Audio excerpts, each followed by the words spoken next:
Hello, everyone. Welcome to IT Tech Talk. I'm your host, Joel Ward, and tuning with me is Anya. Anya, how are you doing today? Great. Hi, everyone. My name is Anya Cheng. I'm founder and CEO of Taylor. It's a menswear rental subscriptions. But before I start my own startup, I was at Facebook as heading up their social commerce team. So I have a lot of e-commerce background. Was at Target, eBay before, built out the Silicon Valley office. So excited to meet with everyone.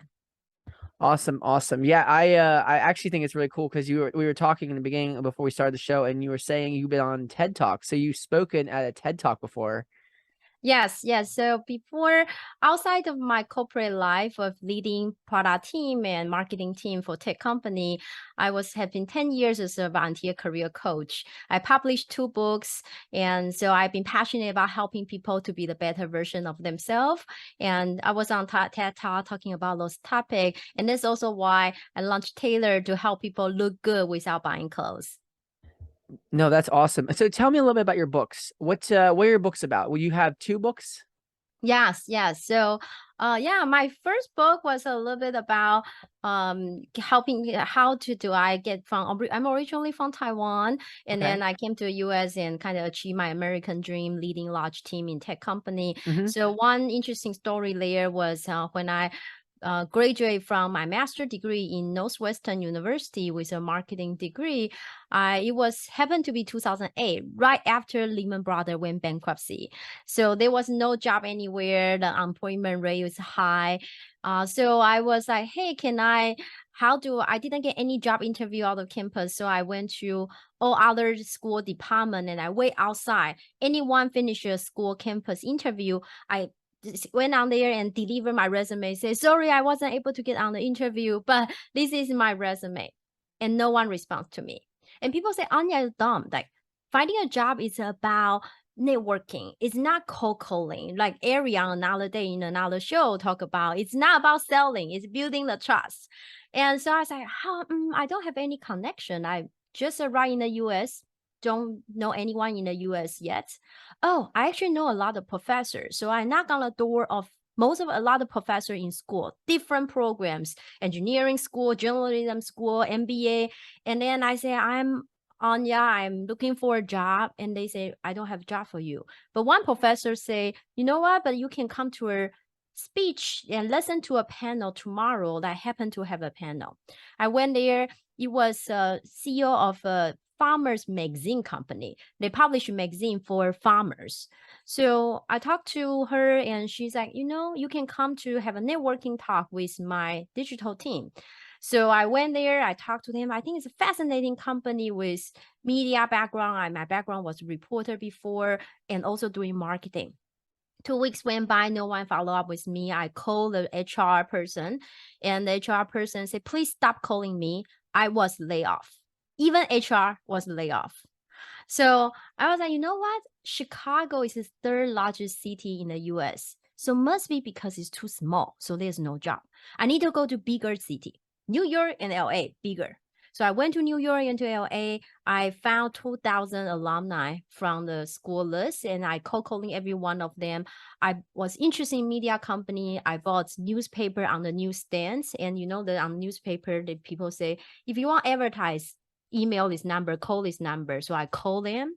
Finally, I met with CEO of New York Times, VP of NBC, CNN, talk to everybody. Everyone say, we are not hiring. In fact, we are laying off people. Do you know someone is hiring?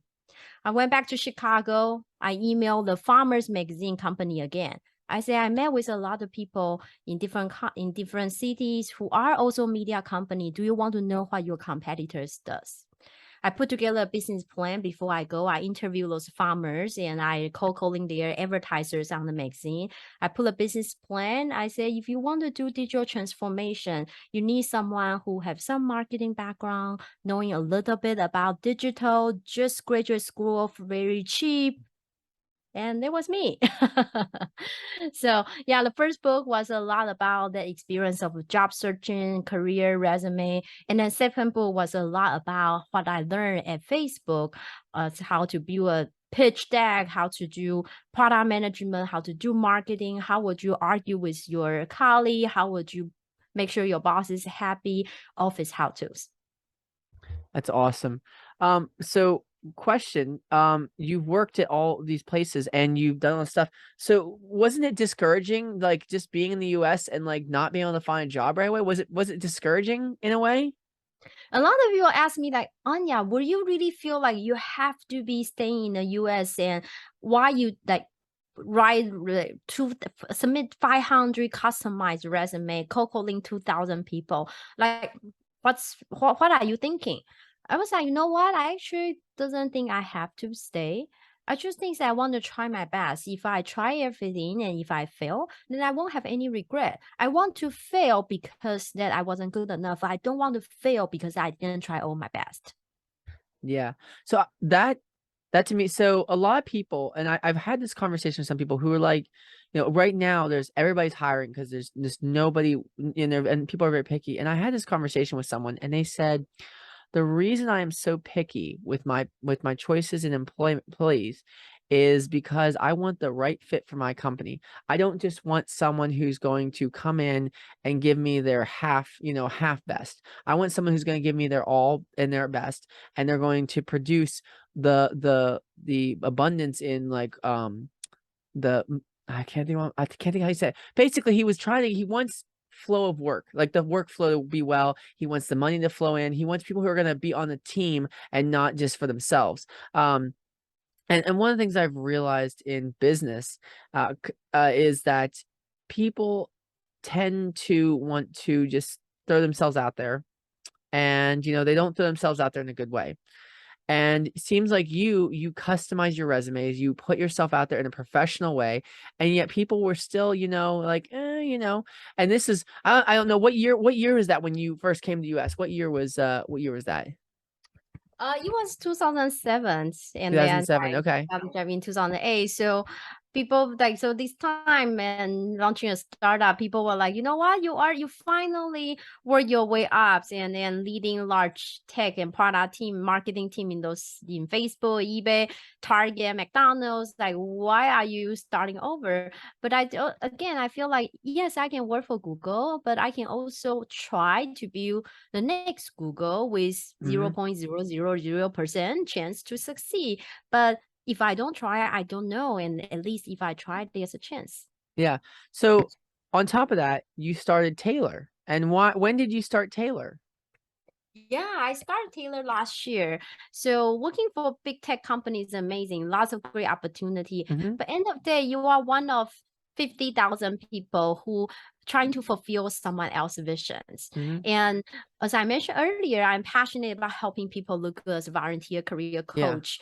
And when I was also leading those large tech team, think of that. I'm someone who came from marketing background and was a reporter. And Hmm. over time, I became head of product, leading 50 engineers. And even though I do went through an MBA, getting some coding classes, boot camp, but I'm still not that in nature. So sometimes I do feel like, oh, can I really do that? And I Yeah. have those sense of uncertainty or not trusting myself. So a few years ago, I started using some rental company, like Rent the Runway. So then I look good, even though I was so freaking out in my head, but at least I know I look good. But I didn't like those service because I use Stitch Fix. They send you a box, they style you, but you have to buy something every single shipment. And I tried Rent the Runway, but I have to spend hours browsing through thousands of items. That was a moment I realized most of the services were designing for people who are into fashion. They are not designing for lazy people like me, just want to get ready for the day and be successful in my show, or in my talk, or in my job interview, in my date. So there was time where I said, you know what? I want to launch something to help people look good without buying clothes, more purposeful. I interviewed 500 people. A lot of people say, yes, I hate laundry. I hate shopping. This is perfect. Turn out they are mostly guys. 25 to 35 years old guy who just want to get ready for a day and be successful, but not into fashion. So what is tailor exactly? If it's not actual fashion, it's not clothes. It's like it's different, right? So what? Yeah, Tell me what tailor is then.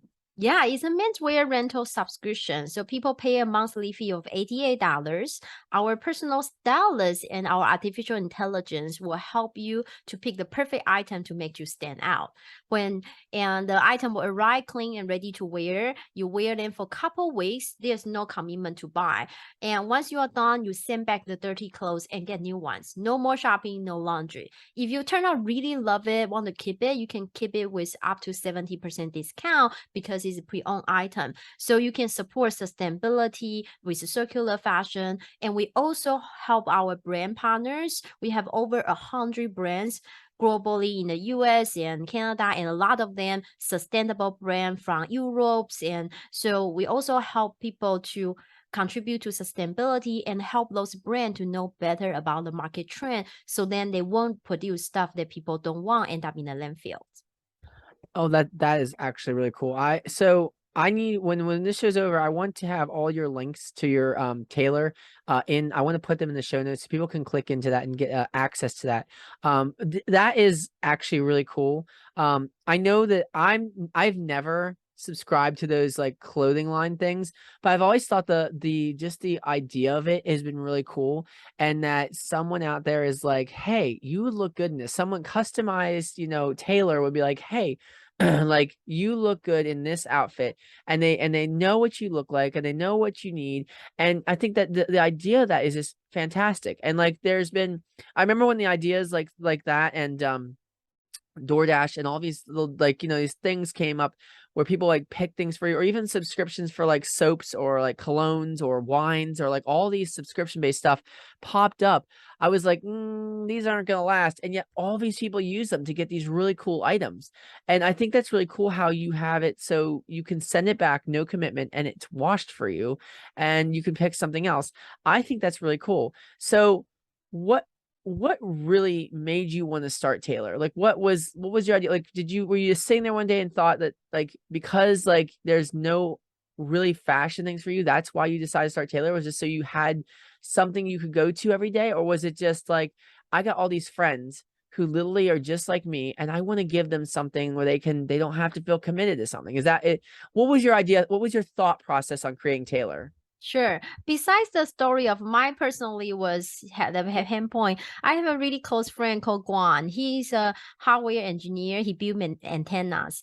So every time ever since I start renting clothes, and he's like, I wish that there's something like this. He's a very nice guy. He is single, so once a year we will have a group of friends, and I'm not fashionable, but I have a group of fashionable friends. We'll bring him to the outlet. We say, sorry, there's no woman's subscription yet, but we'll bring him to the outlet and mall, and then we will style him, have a makeover for him. He will look fascinating after that, and we take picture for him, put it on dating sites for him. But then a season over is from summer to winter. He went back to the original Guan. He started to have the nerdy outfit and looks not very presentable. And it was a moment I realized, you know what, it would be great that we do have this service for people who are guys who are not into fashion. Also, when I was working for Target and also later on at Facebook Shopping, I work with a lot of brands, and I realized a lot of because guys buy the same thing again and again.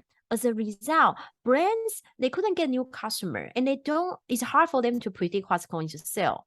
And turned out that 30% of clothes go directly from factory to landfill just because they don't know what people like and cannot find new customer. So then I was like, you know what? I can make something as a bridge to help those unique brands, sustainable brand, more get people to try them, and then can wear for a couple weeks, and also help people to achieve their goal, getting a date, getting a jobs, and more purposeful, more practical. And we're not just fashion for selfie. We are fashion to help people and help ourselves to be a better version. I like that. So we have 8 minutes on our show, but I have one more question to ask you. So the brands you use are sustainable. Do you like pick up like just like indie brands? Is that like indie brands, like startups and stuff of different brand companies and clothing companies? Is that what you do? Both. We also have very well-known brand like Ted Baker's or very famous brands, Okay. Scotch and Soda. But we also work with independent brand too, and we have brand who made from recycled coffee ground and who as a performance blazer. You can wear the suit and go running. We also have brand made by recycled plastic bottle, and which also made by recycled cinnamon, which is anti-odor, so then you won't smell bad. And we also have brand who were previously designer at Apple who really love design and like creative, and Mm-hmm. turn out they launched his own brands. We also have brand who are very big in supporting the society. They are one of the big donor for Okay. for the Ukraine's war issue. They Okay. donate like thousands of jackets to the refugees there. Oh, So wow. there's also a lot of very well-known brand that you can see that every day very on the in the mall. Mm-hmm. But we also support the other side too. And the beauty of that is our stylists pick the brand for you, so Yeah. you can say, you know what, I love this one, I want to try. And the beauty of rental is you can try variety of things, and if you don't like, it's like Netflix for fashion. If you don't like it, send it back this box and get next one. So people tend to try a little bit outside of a comfort zone, and you may be surprised that you actually love something that you never thought about. Awesome. So the last question I want to ask is when you I asked this question to everybody, but when you were younger and you were just starting out, and now that you're, in your prime of like owning a company and having all this experience, what is something you wish you would have told your younger self, or someone who is starting out, someone who, say someone's starting a startup or has this idea, what is something you as yourself now versus your young self would tell that person that they could do to help better themselves do their startup or idea? For startup founders, I think you are better than what you think. Last year, I joined a startup competitions. It was in order to do the practice pitch very well, I found 42 former judges. So I do the mock pitches with them. I pretty much mastered my pitch, was perfect. And then every single question that a former judge asked me, I put it in the appendix. I knew that I have answered. And the day of the competition, after I done the pitch, the judge asked me a question. I stunned. I wasn't able to answer. Why? Because in my head, I was all thinking about, I remember this question. It was in appendix slide, blah, blah. I wasn't even thinking. I wasn't be present. I wasn't trust myself that I can answer the question. So turned out that I buzzed at the competition, and looking back, if I were just being myself and answer a question, I actually know the answer. It's like when you were a student, professor say, today is an open book exam. So then when you see the question, you start browsing through your book, turn out that you waste all of your time in finding the answer. But if you actually be calm, sit down, think, you actually know the answer. So trust yourself, you are better than you think. And for people who are young, myself, younger, then I would say, I think life is not climbing a mountain. Before, I thought I would be going one step up, one step up, one step up. But truth is, life is more like surfing. You are up and down, up and down. All you need to do is prepare when you are down. You prepare yourself so the wave come again, you can stand up. And that's all life is about. Awesome. Well, Anya, thank you so much for coming on the show. It was a pleasure having you. I am really excited to share your brand and stuff with my listeners. Yeah, tailor that style. And don't forget, if you use the coupon code for IT TED Talks, you can get 20% off for the first 2 months, and look forward to make you a better versions. Thank you. Awesome. Thank you, Anya.